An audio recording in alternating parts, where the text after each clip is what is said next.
Welcome to Executive Leaders Radio, your spot in the corner office, the radio show where executives share their secrets to success.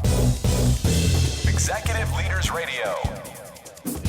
You're listening to Executive Leaders Radio. This is your host, Herb Cohen, with my co-host, Shannon Lane Newmark, Pat Riley, USI, and Frank Hennessy, Premier Planning.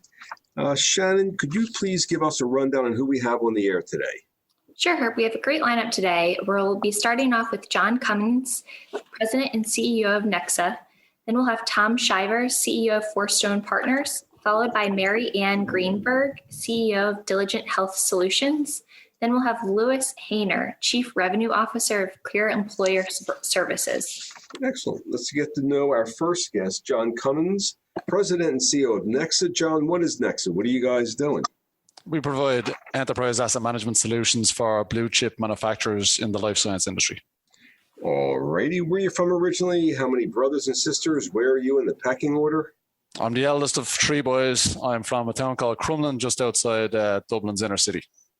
Okay, the oldest of three boys. And what was going on with you 8 to 14? What kind of stuff were you up to as a kid? Sports, reading music, playing on the street until it got dark, that kind of thing. All righty. Frank, what kind of questions you got? John, you mentioned sports first thing. What sports did you play? My favorite sport was Gaelic football. It's kind of an amalgamation of rugby, soccer, and arguing and fighting. And then I also played some soccer as well as a kid. And between the two of them, it would have taken up most of my time during the week. Okay, so most people, I think, know what soccer is. Talk more about Gaelic football. What skill set, what personality set is required of a Gaelic football player? I think, unfortunately, I didn't possess the actual skills of a true Gaelic footballer. My legs and arms wouldn't really do what my brain thought they could do. But I think you have to be tenacious. You have to be willing to get into an altercation, because almost every game there was one. But you also have to be a real team player as well when you're not playing. And unfortunately for me, that was the case a lot of the time. Okay, so what was your role on that team? So my actual position would have been like corner forward, which is an attack-minded position. As I said, I wouldn't have been one of the starting 15. A lot of the time, at the time, I thought I was good enough to be, but looking back on it now, I think my confidence outweighed my skill set. But I think I was still always a team player, always supporting the team. How would your teammates describe you, John? Deluded. No, I think I always showed up. I always went training. I always gave it everything. I was always very, very passionate. I think I'd like to think that's how they would have described me. But personality-wise. That physical toughness, mental toughness, team player, how does that influence the way you run NEXA today? Oh, absolutely. I look at the biggest thing about running the company is the people. And I like the fact that there's 60 people in the company now, and whenever it gets stressful, I remind myself that this is a 60-person team, and 60 people are relying on you to put food on the table and pay the bills. So it's a big thing that gets me up in the morning. Mm-hmm. Shannon? John, can you tell us a little bit about your mom and dad and what they were like when you were growing up? Yeah, I think in one word, stressed probably. My dad worked the long hours, 14, 16-hour days sometimes. You wouldn't see him in the morning. He got back very late at night. My mother was an accountant and was trying to juggle that with looking after three young boys as well, who were chaotic at the best of times. So I think they done the absolute best job they could, and the three of us turned out okay, so no complaints. And who are you more like, your mom or your dad? I'd kind of like to say my dad, but I think my mom, based on temperament and based on, I think, kind of core values and the way we've operated, I kind of took a lot of what I do today from her. In particular, what did you learn from mom when you were a kid that you carry with you into work today? Definitely, just kind of never back down when you're in the right. That's kind of served me well. Sometimes maybe not so well other times, but to stand up for what you believe in, stand up for others as well. My mother was a big believer in workers' rights and labor relations, and has helped not only people in her own company but people within our family, and it's always been a core kind of element of how I operate to look after people. And how did she show you that? How did she teach that? Kind of by doing, it wasn't things that she talked about. I saw her in action certain times if I got into trouble, even in school, but I felt like I was in the right. She would stand up for me when she knew that I was doing the right thing for the right reasons. If I wasn't doing the right thing, it was a different story altogether. But yeah, she definitely walked the walk, not just talk the talk. And how does that relate to the way you're building your team today? Yeah, I think it would be unfair for me to simply delegate as a leader. I think you kind of have to roll your sleeves up, and we've done that many times. The company's 6 years old, but there's an uncountable number of times where I've had to dig deep and join the team or get involved in very sticky situations. And I think that's the role as a leader. You can't just dictate from on high. Mm-hmm. Pat?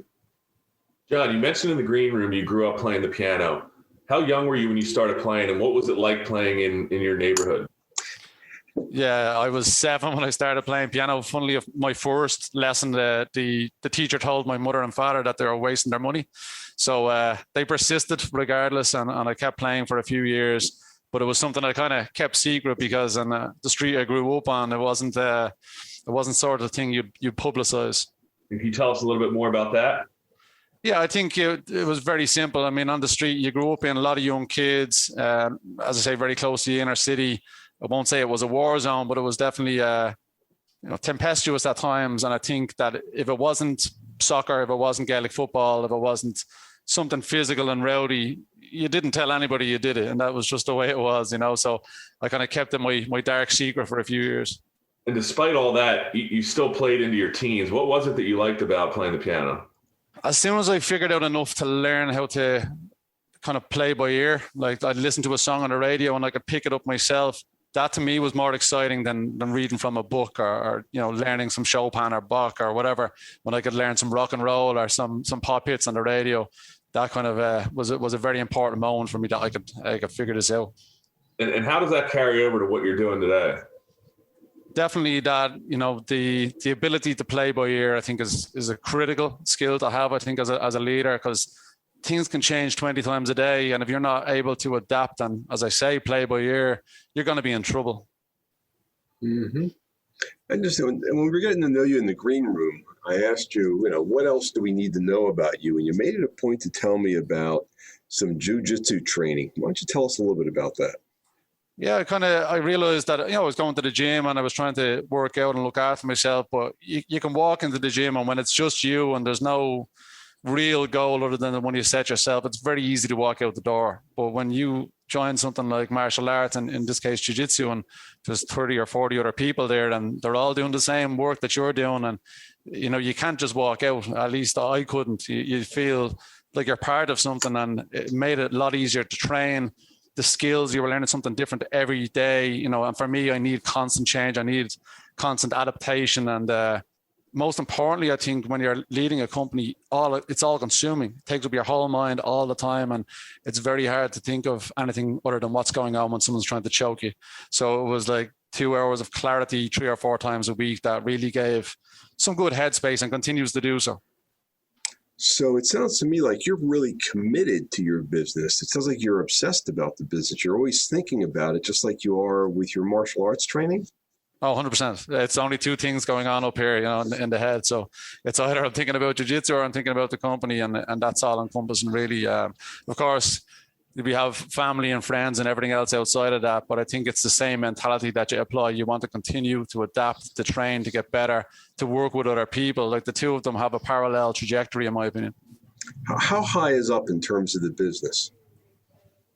I think I'm excited about it because we've only scratched the surface of what we're doing. We're only 6 years in operation, and most companies don't make it to 5 years. So for me to hit that milestone and to realize that, hey, after this, you've built it to 60 people. We built it organically from the ground up. We have so many more opportunities ahead of us. When I started the company, it was in Ireland, and I then migrated back to the US for a second time to actually grow the company now. So I know that the possibilities are endless. It's just down to the amount of work you want to put in. So what do you need in order to build that business? What kind of elements? What are the ingredients that you need to build this business? It's down to people again. I don't want to give a cliche response, but effectively, if I hired people just to fulfill a role, that would be a very short-term strategy. I'm not hiring somebody to fill a seat. I'm hiring somebody that's going to be aligned with our core values, that's going to operate the way we operate, that's going to be in it for the long term. And that's how we've built a company from the ground up. What's the website address for this organization known as NEXA? It's NEXAEAM.com. Let me have that one more time. NEXAEAM.com. We've been speaking with John Cummins, who's the president and CEO of NEXA here on Executive Leaders Radio. Don't forget to visit our website. It's executiveleadersradio.com to learn more about our executive leaders, executiveleadersradio.com to learn more about our executive leaders. John, give me your website address one more time, please. Yeah, NEXAEAM.com. Don't go away. We'll be back in a moment right after this quick break. Recognize your deserving business advisors on our nation's leading Business with Heart radio show, Executive Leaders Radio. Yes, you can recognize your deserving business advisors on our nation's leading Business with Heart radio show, executiveleadersradio.com. Simply visit executiveleadersradio.com, securely enter their info, and we'll reach out to spotlight your deserving business advisors on our nation's leading Business with Heart radio show, executiveleadersradio.com. Don't wait. This radio and online social media and search engine exposure is quite valuable. Yes, this radio and online social media and search engine exposure is quite valuable to your business advisors who deserve to be recognized. Visit executiveleadersradio.com now to nominate your deserving business advisors for free exposure.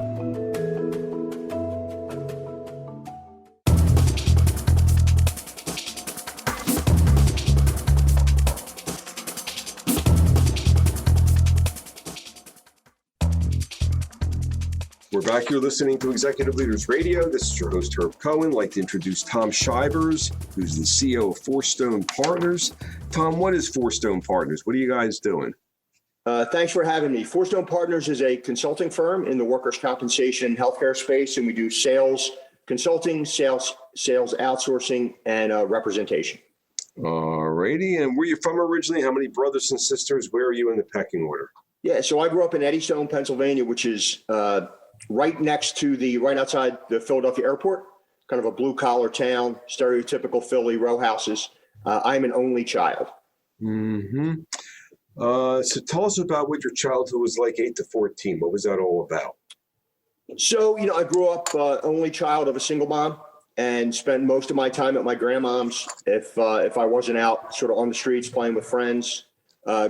Great way to grow up, out. When it's light out, you're outside, you come home when it's dark, and started working at 14. Mm-hmm. Frank? So, Tom, you mentioned you're growing up with a single mom. Where was Dad?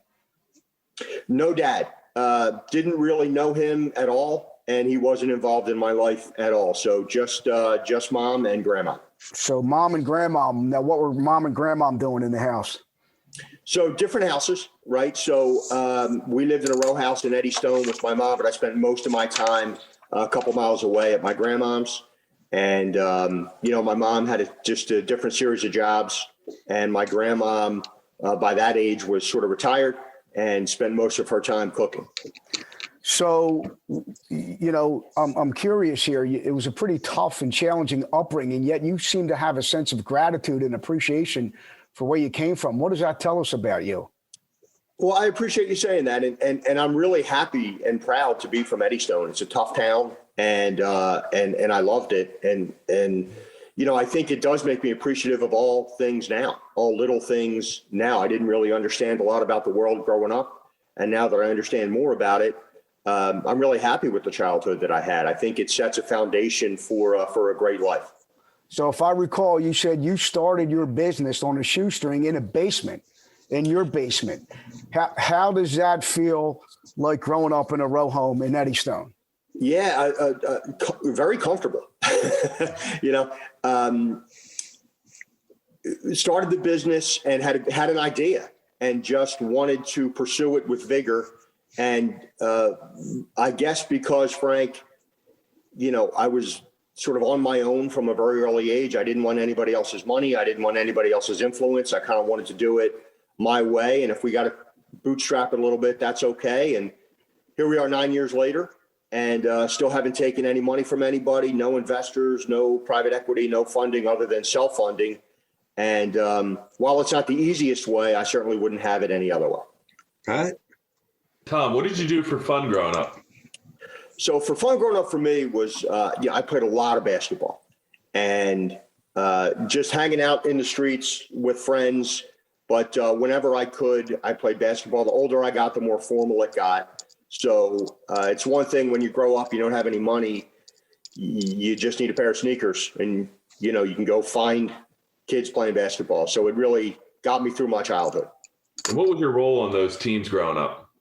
So I was pretty short and pretty skinny and not overwhelmingly athletic, but I found a way to be able to sort of shoot the ball and score the ball. So I was always on every team that I played on.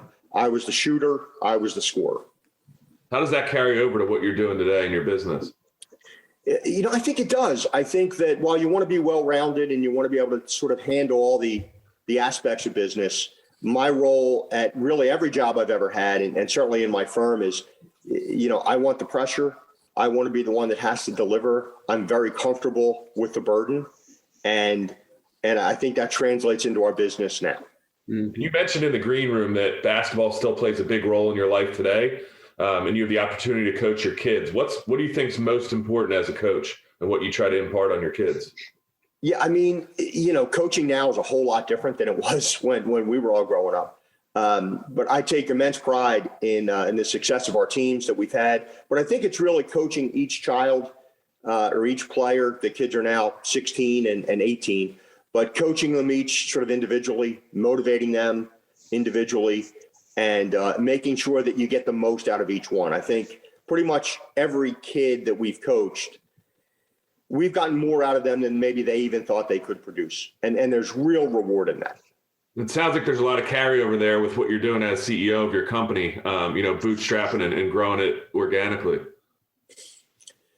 Yeah, I mean, the most important thing is you hire the right people, much like a team. You need different kinds of people that do different things. We want to have synergy. We want to have people with complementary skill sets, but we all have the same values and the same work ethic. And, when you're all rowing the same way, it certainly helps. Shannon? Going back to what Frank was talking about, I'm curious, was there someone that stepped in to be that father figure when you were a kid?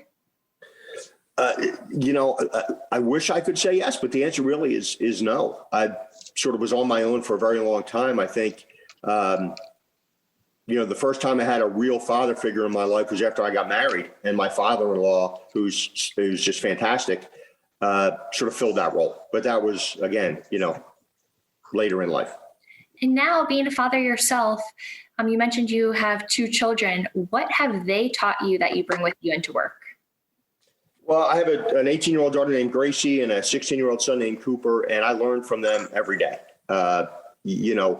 They are fantastic kids. I have the best wife in the world, and, they're different, and we have to motivate them differently. They're different people. And I think that translates as you're building a company, you want to find what motivates every employee to get the most out of their experience. Because, when we hire folks, we want them to come in and make us smarter, make us better. We don't hire people and tell them what to do. That would be limiting. We hire people and we want them to come in and tell us what to do. And, I'm a believer, and I tell my kids all the time that everybody in the room is the smartest person in the room. It just depends on what you're talking about. And, they've embraced that philosophy, and we've embraced that at FourStone. And Tom, I also wanted to touch on, in the green room, you mentioned at 14, you were a dishwasher, your first job. Tell us more about that. Why did you get that job? Whose idea was it? It was a bad idea, but it was my idea. I had to get a job, and it was the first one that had a help wanted sign, and took it. And as I mentioned before, like to this day, when I smell a commercial dishwasher, it brings me right back there. But it certainly made me appreciative of having jobs that didn't require sort of that environment. And why did you do it? I needed money, and we didn't have any, and I didn't really know anything about what to do or how to do it. And it was the first job that I applied for, and the first job that really I knew about. So, when you don't have choices, or you don't know you have choices, you just sort of move forward. And Tom, what did you do with the money you earned? Lived, ate, hung out with my friends. I didn't have the luxury of being given money, so I had to sort of have my own. I'm not comfortable, never have been, and never will be comfortable sort of having anybody take care of me. So while my friends were awesome and would buy me something at Wawa or 7-Eleven, didn't like that feeling at all. Mm-hmm. And you still don't. Going now, finding this job at 14 years old, making your own money so you didn't have to ask for help. What did that teach you that you're still carrying with you today? A lot, really. And it's about being self-reliant, and it's about never really counting on anybody for anything. And anybody that does help you is a blessing. But you can't really count on anybody to do anything for you in life. At least I can't. But I also like to provide, for others at our firm. The biggest joy that I have is watching my employees grow, and I take a tremendous amount of responsibility for being the employer that allows them to have a livelihood. But I still, to this day, am very reluctant to accept anything from anyone. Mm-hmm. And the website address of this organization known as FourStone Partners is? It's FourStonePartners.com, FOUR StonePartners.com. We've been speaking with Tom Shivers, CEO of FourStone Partners, here on Executive Leaders Radio. Don't forget to visit our website, executiveleadersradio.com. That's executiveleadersradio.com to learn more about our executive leaders. Back in a moment, right after this quick break. Don't go away.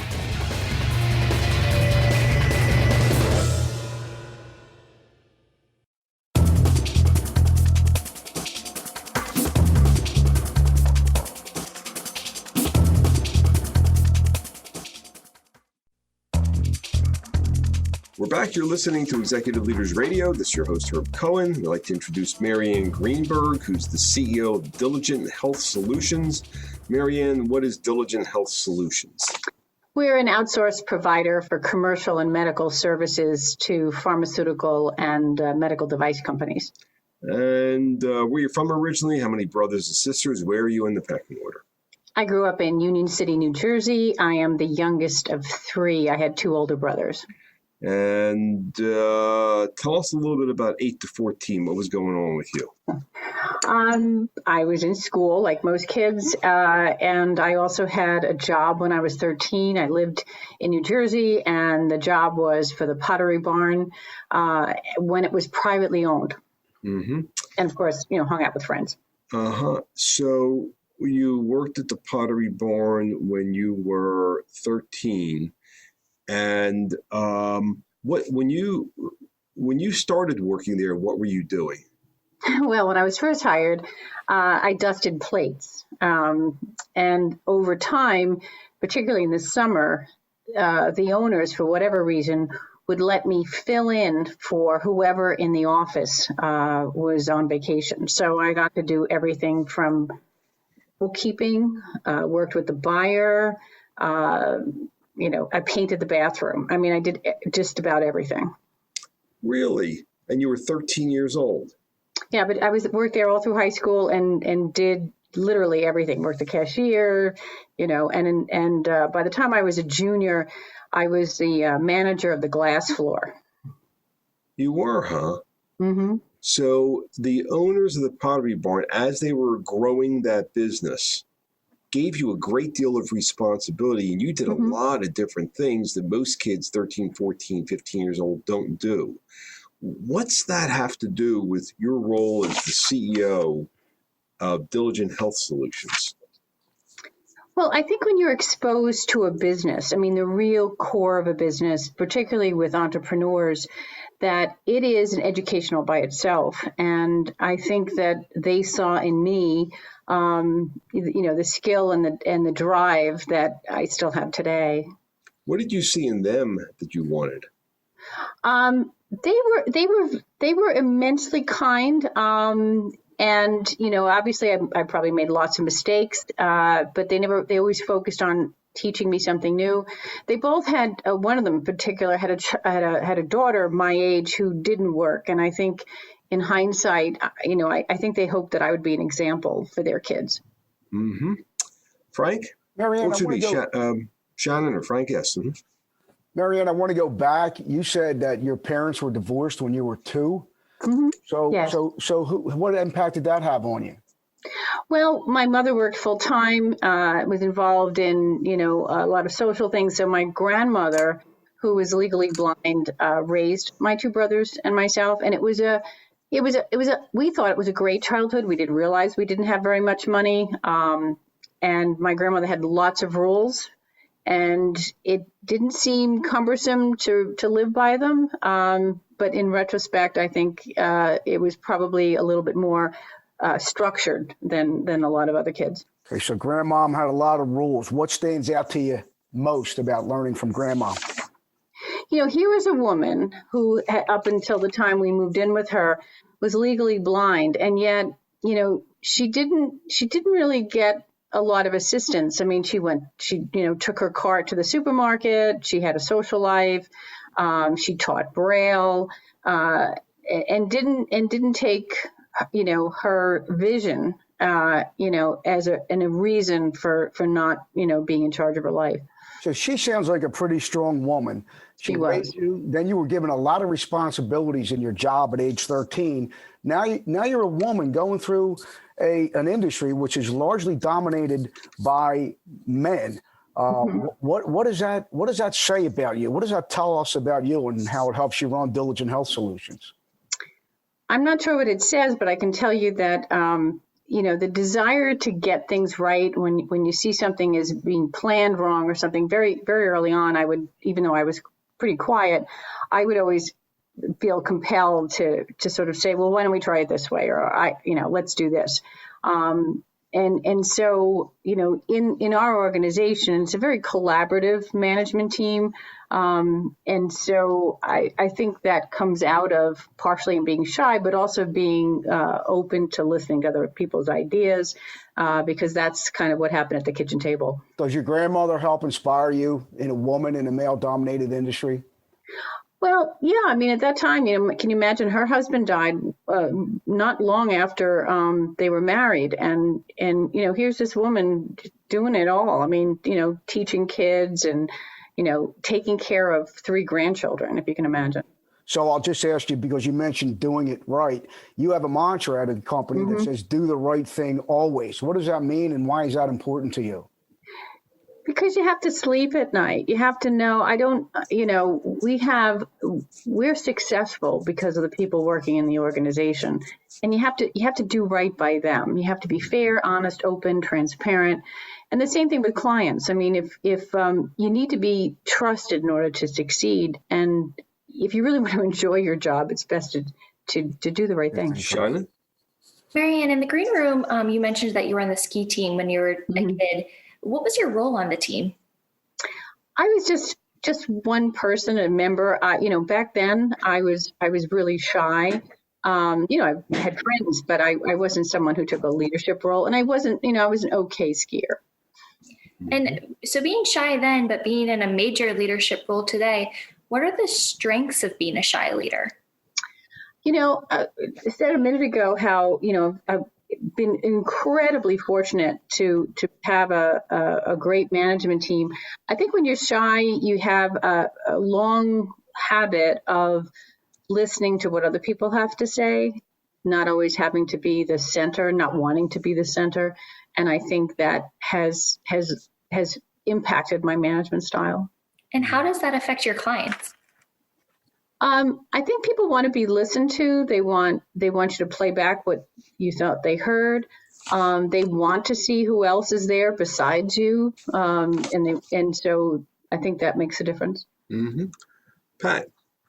Marianne, you mentioned in the green room that your mom had a big role in getting you that job when you were 13. Yeah, she. They had just then at that time, it was privately owned, and they had experimented with selling furniture, and it didn't go well, so they were clearing out. And my mother was standing at the checkout with her checkbook, and before she signed it, she said, "Do you think you have?" Because she was buying a ton of stuff. do you think you have a role for my kids, getting job openings? So. And why do you think it was important to your mom that you had a job there at 13, going from Jersey to New York? That's just the way we were raised. I mean, you kind of knew you had to have a job at 13. And going to New York, because my brother, John, also got a job at the same time, we were together. And, if I was with John, then she felt really secure that I was safe. And then you said that nowadays, now that you have your own company and you're hiring people, it's really important to you that you're hiring and mentoring young women. Yes. Does that draw from your childhood? Is that because you were able to have that success and grow as a leader at a young age? So I had a lot of opportunity to do that, but I really concerned about how difficult, it's much more difficult to be successful as a woman today with the cost of childcare and a variety of other things. And, this is the second business that I've started, and the third time I've had an ownership share, and I have seen how women are treated in business. It's very subtle, but I want young women not to be afraid and not work from a base of fear, but to do the right thing. Shannon, and they'll find that they'll do better. Shannon, didn't you have a question about some pancakes or something? Yeah, Marianne, you're all about, raising people up, but you're also, you have this competitive nature. Yes, I do. Does that competitive nature show up outside of work? Yeah, my daughter and I make a joke of it because she's also competitive. So recently we were talking about who made better pancakes, and my daughter immediately turned it into a contest, and we got judges and prizes. And so, but it was funny because I was doing crazy things like getting butter molds that were special shapes to put on the side of the plate. And because I just wasn't going to lose. I probably should have let her win, but I do make better pancakes. What's the website address for Diligent Health Solutions? It is DiligentHealthSolutions.com. Let me have that one more time. DiligentHealthSolutions.com. We've been speaking with Marianne Greenberg, CEO of Diligent Health Solutions here on Executive Leaders Radio. Don't forget to visit our website, executiveleadersradio.com. To learn more about our executive leaders, it's executiveleadersradio.com. To learn more about our executive leaders, we'll be back in a moment right after this quick break. Don't go away. You now can recognize your deserving business advisors on our nation's leading Business with Heart radio show, executiveleadersradio.com. Yes, you can recognize your deserving business advisors on our nation's leading Business with Heart radio show, executiveleadersradio.com. Simply visit executiveleadersradio.com, securely enter their info, and we'll reach out to spotlight your deserving business advisors on our nation's leading Business with Heart radio show, executiveleadersradio.com. Don't wait. This radio and online social media and search engine exposure is quite valuable to your advisors. Yes, this radio and online social media exposure is free and quite valuable to your business advisors who deserve to be recognized. Visit executiveleadersradio.com now to nominate your deserving business advisors.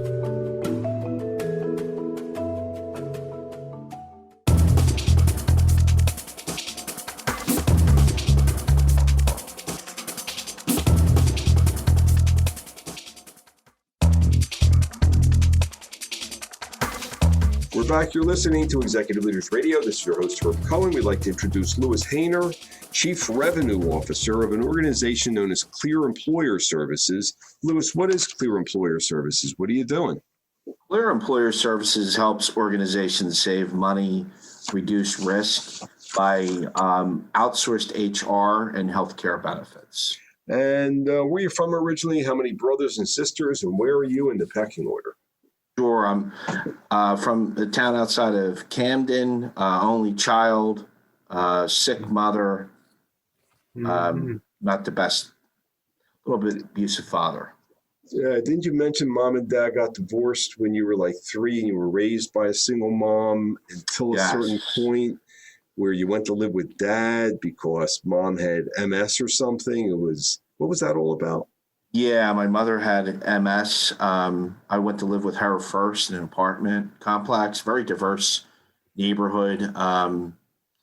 Fortunately, early on, because my mom walked funny, got abused a little bit by the kids in the neighborhood. And then taught me how to stand up for myself, and they became lifelong friends. Mm-hmm. So you grew up in a tough neighborhood, and then you went to live with your dad. And Frank, you want to give me a hand? So, Louis, I think you told us your first job was as a laborer for a bricklayer. How young were you when you started that job? I was 10 years old when I started laboring for a bricklayer. Very hard work, breaking up concrete by hand and wheelbarrow concrete. Yeah, that's a tough job for anybody, much less a 10-year-old. So how did that develop you physically and mentality? What's interesting is it allowed me to become the strongest freshman entering college at Widener. I played football at Widener. And it also, taught you how to work hard and to be really appreciative of not doing that work. And how does that impact you today, making businesses more efficient?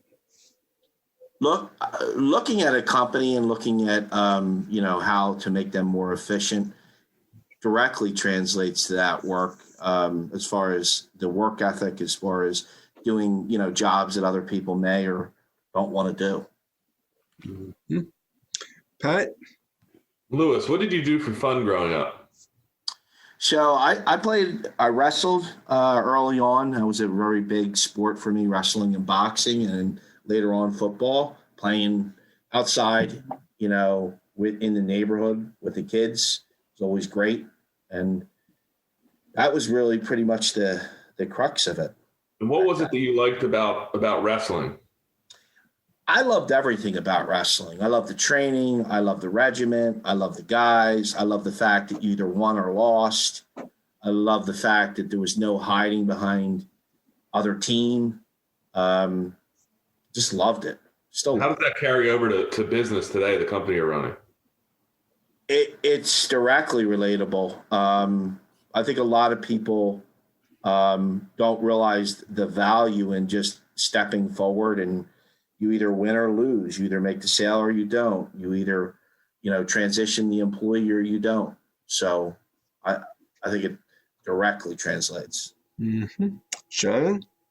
Louis, you had a lot going on at home from a very young age. I'm curious, what was your outlet?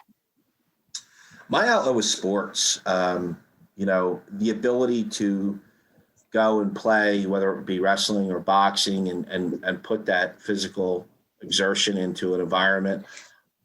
Ironically, I was also a reader. I loved reading Choose Your Own History, Choose Your Own Path books. And so I learned how to read early on, and, how to self-study pretty much.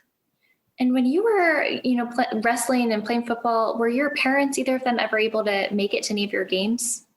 Unfortunately, my mother was not, because she was sick, but my father was there, but really wasn't the best positive environment. He was, I guess for the time, very pushy. God forbid if you didn't win or you came in second place in a tournament. Really impacts me today. I attend my kids' games, but I attend more as a support. I'm not the hard-pressing father. I'm not yelling. It actually really bothers me just because of the background that I had. And neither good nor bad, but that's just my experience. And how does that carry over into work? Well, what I've learned over the years, being a type A personality who's really chilled out, is the value of servitude leadership, understanding to meet people where they are and helping individuals grow, and knowing that your way is a way, it might not be the right way. And what I've learned, it's more important to be rich than right. What do you mean there's something, as opposed to being right, it's about, tell me more a little bit about that. What are you talking about? So I think a lot of people's ego can unfortunately get in the way. So it's so critically important that their methodology is the right way versus looking at people and saying, okay, there could be an alternative way. And, those things change. It's very situational. Mm-hmm. And what I've learned over the years is to be very situational leader and a servitude leader, understanding that other people's ways, even though different than my own, are probably better.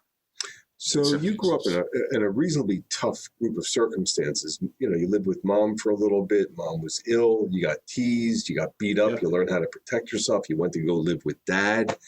You know, dad drove you, you know, and, you know, you really learned how to survive.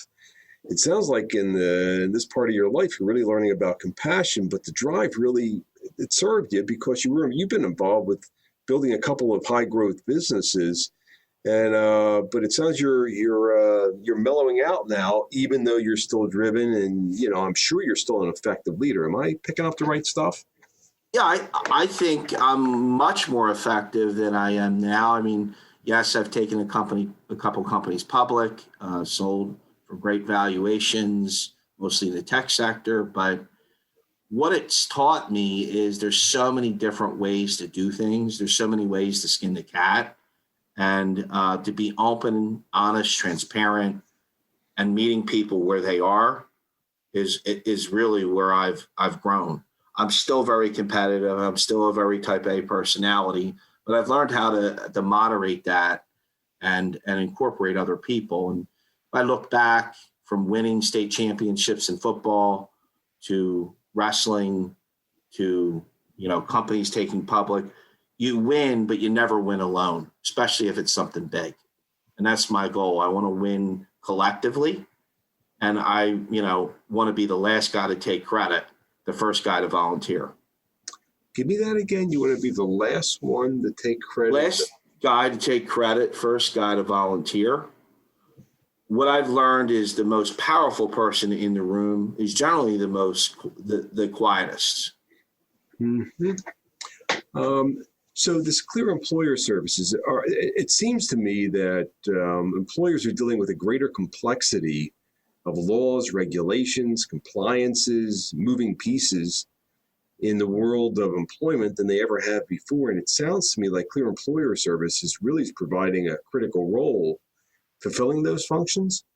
Yes, we really help organizations simplify and de-risk their operation so they can focus on growth. Mm-hmm. While HR is difficult and ever complexing in this COVID world where people are working from home, they're struggling to keep up with regulations, yet they still have the same burden in running that organization. And that's where, you know, the PEO model, professional employer model, can take place. And as a local PEO, we really are delivering a great service for entrepreneurs growing their business. Mm-hmm. What size businesses are your customers? So they're varied. Our largest client's around 300 employees. Our smallest client is 2 employees, mm-hmm. 300 to 2. Mm-hmm. Mm-hmm. Mm-hmm. And the number one strain is, you know, they may be growing very rapidly, but they don't have the internal resources to support that growth. Mm-hmm. The compliancy aspect, the IRS, all of the other nuclear bombs that can really take a business down. Mm-hmm. I understand. There was one last question I wanted to ask you real quickly. History was your favorite subject. Why? Well, I think if you understand history, you know, it rhymes. It doesn't repeat.